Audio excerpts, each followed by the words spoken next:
Avant, je touchais 1700 € et maintenant j'en touche 5800. J'ai un 13e mois de salaire, une voiture de fonction et l'essence en plus. Maintenant, j'ai qu'une question pour vous. Qu'est-ce que vous attendez pour passer le cap?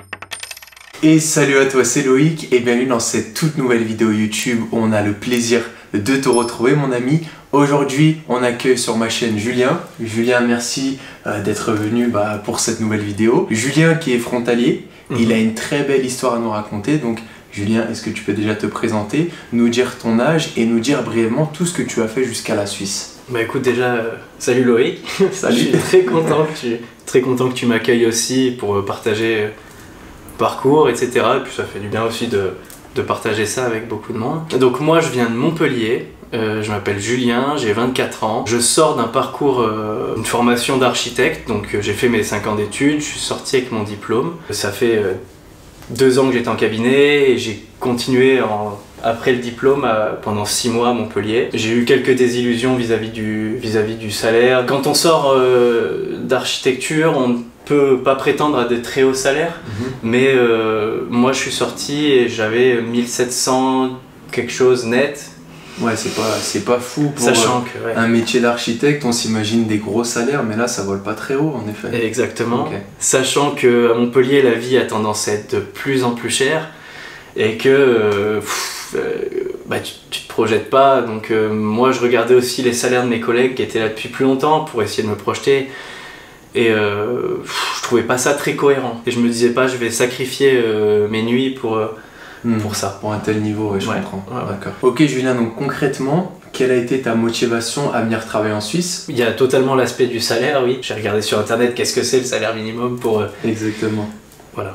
Il faut faire attention parce que des fois c'est pas très vrai ce qu'on peut trouver en ligne, mais ça permet déjà d'avoir un petit goût, une jolie saveur et de se dire que ah oui, en Suisse les salaires sont différents. Totalement. Alors il n'y a pas eu que le salaire, mais parce qu'en réalité j'ai postulé dans plusieurs lieux, donc j'ai même postulé dans d'autres villes françaises qui en fait proposaient pas des salaires beaucoup plus hauts en réalité. Voilà. Okay. Mais il y avait la question de l'insécurité à Montpellier aussi et la question du confort de vie. Julien, est-ce que ça a été difficile pour toi de trouver ton travail que tu as actuellement en Suisse? Ça n'a pas été si simple que ça non plus. Donc j'ai d'abord fait des recherches par mail qui n'ont pas abouti. J'ai ensuite décidé, parce que j'aboutissais à rien au bout de 1 mois, de venir sur place. Je suis allé toquer aux portes, ce qui a permis de me différencier, je pense, de beaucoup de profils et de pouvoir identifier qu'on n'est pas forcément que des Français mal élevés. Ouais, c'est clair.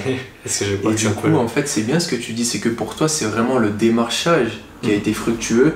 Parce que même si tu avais une belle expérience et quand même des belles compétences, etc., ça a été vraiment, donc ça pourrait être un conseil de dire que si il y a des personnes qui n'arrivent pas à trouver du job, allez voir directement en physique et ça peut tomber. J'encourage tout le monde à aller toquer aux portes, ça c'est une certitude. Est-ce que tu peux nous dire quel est ton métier actuel et surtout quel est ton salaire, bien sûr, c'est ce qui les intéresse le plus? Au final, j'ai trouvé un poste de conducteur de travaux. J'en ai profité pour me réorienter légèrement parce que le travail de conducteur de travaux est un peu plus valorisé de manière générale. Donc en France, j'ai aucune idée de combien gagne un conducteur de travaux. Peut-être que dans les commentaires ou dans les abonnés, il y en a qui les gens pourront nous dire.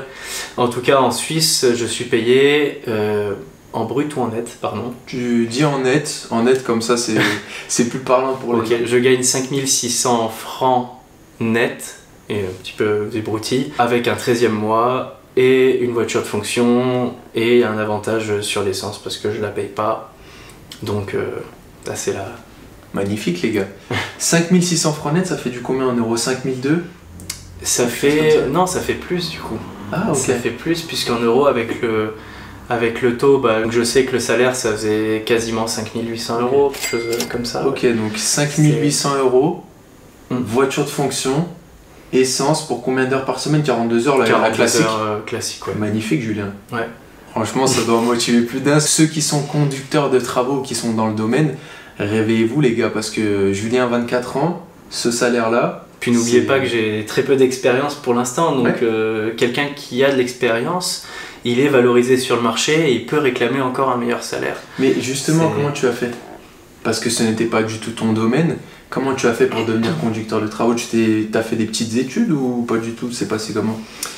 Ça reste le domaine du bâtiment, mais j'ai eu la chance de tomber sur la bonne personne qui a, entre guillemets, cru en moi en voyant mon profil au fil de tout ça. Je dois avouer que dans toute cette histoire, j'ai mis un petit délai à accepter la reconversion entre guillemets, dans le sens où je me suis dit bon, je vais plus concevoir et je vais plus dessiner, etc. Mais ce que je dessinais maintenant, je sais comment on le fait. C'est-à-dire que maintenant, pour moi, c'est plus, je considère presque ça plus comme une formation avec tous les avantages qui vont avec finalement. Que c'est clair.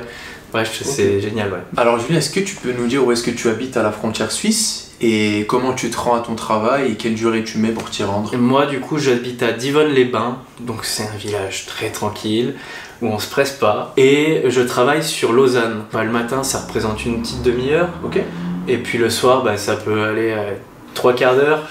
Pour pas mentir, je vais dire 1 heure parce que ça. Là, des jours où il y a des accidents... On va dire que pour le salaire que tu as, cette durée, on arrive à passer le cap et à se dire bon, ça va. On peut en profiter dans le trajet pour passer les appels, etc. C'est sûr. Voilà. On a toujours moyen d'être productif, même pendant ce genre de période. Totalement. Alors d'une façon totalement honnête, est-ce que ce niveau de revenu a changé ta vie? Oui, ça change radicalement, ça c'est certain. Bah, déjà dans le sens où on se pose plus de questions.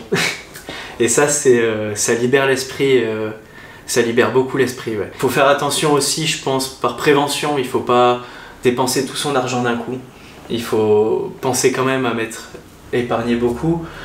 Et moi, pour donner un ordre d'idée, je me fixe de vivre en payant mes factures, en payant mon loyer. Une fois que ça c'est fait, je me laisse 2 000 € pour vivre. Et ensuite, je mets tout le reste de côté pour des investissements ou autre. L'argent que je mets de côté, je ne vois pas.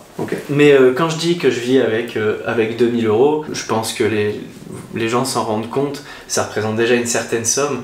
Et on vit mieux dans le sens où c'est vrai que moi je suis un peu épicurien en plus, j'adore aller au restaurant. Donc ouais, je vais souvent au restaurant, je pars tous les week-ends. Puisqu'en plus avec le véhicule de fonction, bah, j'en profite pour me déplacer un peu sans avoir les contraintes de est-ce que ça va tomber en panne, est-ce que Plus de sorties, plus de voyages et plus de liberté. Plus de liberté, ouais. D'un point de vue purement financier, est-ce que tu penses que être frontalier, c'est plus avantageux que être résident suisse? Bah, d'une manière générale, oui, c'est certain, puisque bon, la différence de loyer à Divonne est pas si excessive que ça, puisque les loyers sont quand même relativement chers.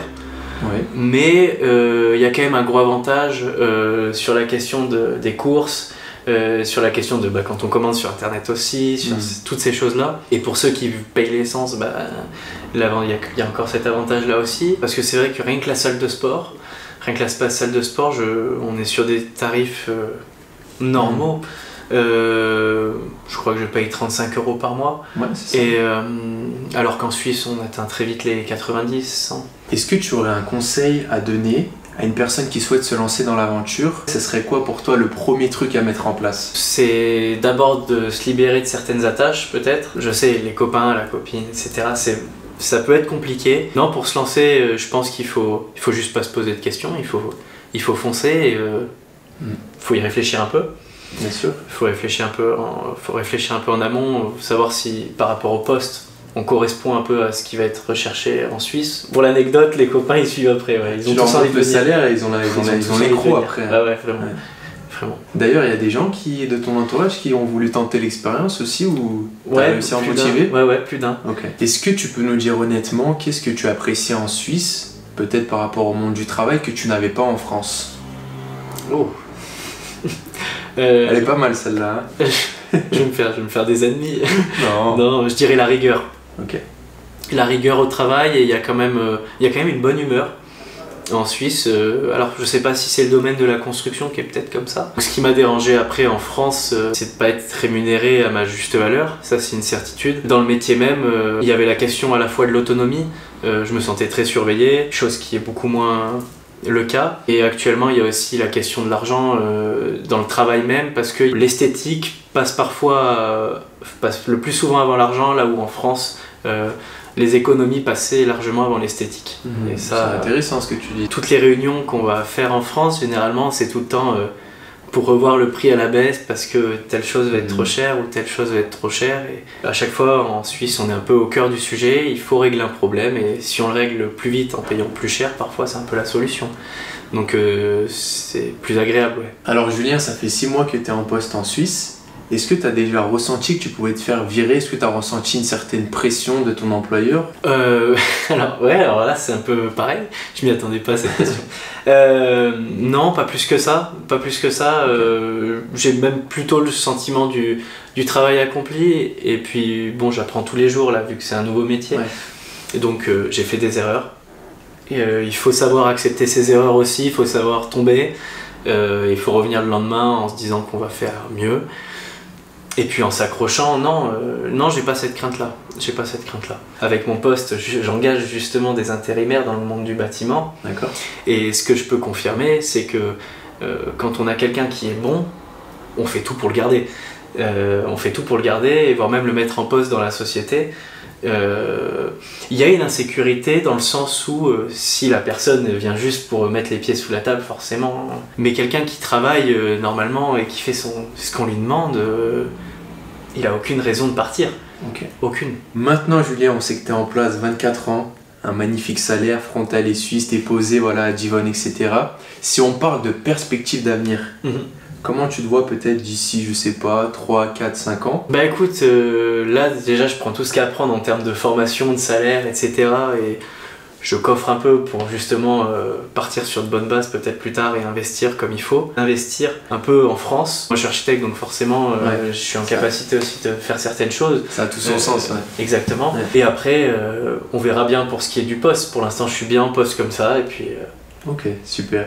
Donc du coup, tu aimerais vraiment faire une carrière en Suisse, pourquoi pas investir dans l'IMO, mais pour l'instant, tu te projettes vraiment sur le long terme, par rapport au pays et le marché de l'emploi suisse, c'est ça? Je pense que je vais rester en Suisse, ça c'est une certitude. Ça a beaucoup de choses à offrir, et puis c'est une monnaie qui pour l'instant est forte, donc oui, il vaut mieux rester là pour l'instant. Julien, pour finir cette interview, le mot de la fin, pour motiver une personne qui nous regarde à passer le cap, qu'est-ce que tu lui dirais? Que c'est avantageux. Après, il faut regarder en fonction de ton poste, de tes capacités, de si tu as envie de travailler, si tu as envie de gagner de l'argent. Mais si tu as les crocs, il y a des choses à prendre ici, et on n'attend plus que toi. Ouais, et voilà. D'ailleurs, tu en es le parfait exemple. Et je pense que ton histoire et ton salaire et tout ce qui va avec a dû en motiver plus d'un. En attendant les amis, si vous aussi vous souhaitez passer le cap et devenir frontalier pour avoir une amélioration globale de votre vie, je vous laisse un lien qui sera présent juste en dessous de cette vidéo. Vous avez mon programme Devenir frontalier suisse en moins de 3 mois qui a aidé de nombreuses personnes comme Julien à passer le cap et à changer d'un trait leur situation financière. Vous avez le témoignage de mes participants, la formation qui est entièrement détaillée, et si vous avez le feeling avec moi, ça sera un plaisir de vous rejoindre dans cette aventure. Une excellente soirée ou une excellente journée. Je vous dis à très bientôt sur ma chaîne. C'était votre gars Loïc. Prenez soin de vous. Ciao ciao à tous les amis.